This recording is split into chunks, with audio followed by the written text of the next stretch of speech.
So I have a theory.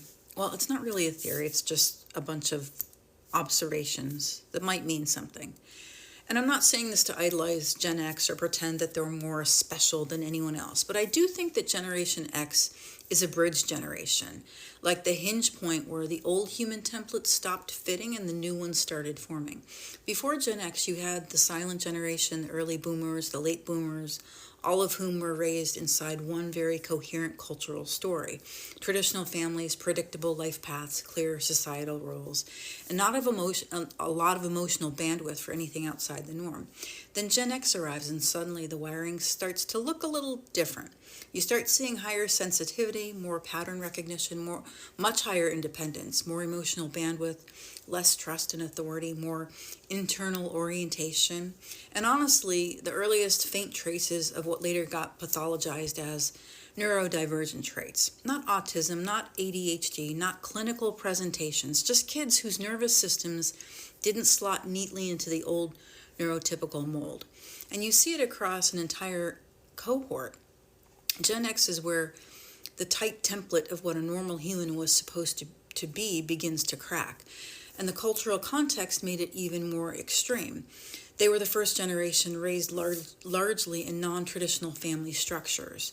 Divorces skyrocketed, latchkey childhoods became normal, kids were exposed to adult realities way too young, parenting shifted from being seen and not heard to you'll figure it out.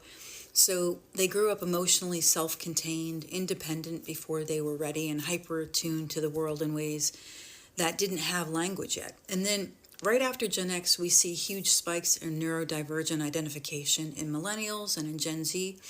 But you can see the early fingerprints of that shift in Gen X kids long before anyone knew what to call it. And even the name, Gen X, is significant. You go from silent to early boomers, late boomers, and then suddenly X. X meaning the unknown variable, the mutation, the transition, the thing you can't categorize yet, the placeholder for whatever comes next. And here's the part that makes Gen X the bridge in the most literal way.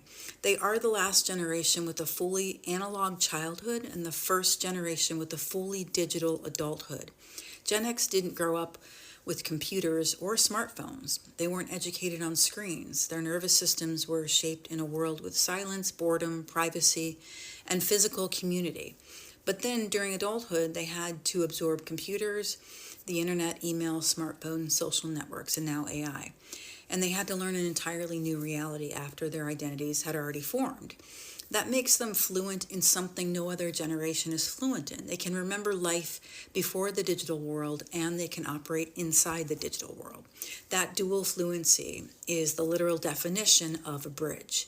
They understand the value of slowness and the necessity of speed, the importance of privacy and the inevitability of exposure, the physical world and the virtual world, and the local and the global. Boomers don't fully understand the digital world. Younger generations don't fully understand the analog world. Gen X can still speak both languages. So again, not better, not worse, not superior, just uniquely positioned.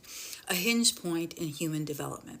Generation X is the bridge between two eras, the old world consciousness and the new world consciousness. And you can see the evidence of that everywhere if you know what you're looking for.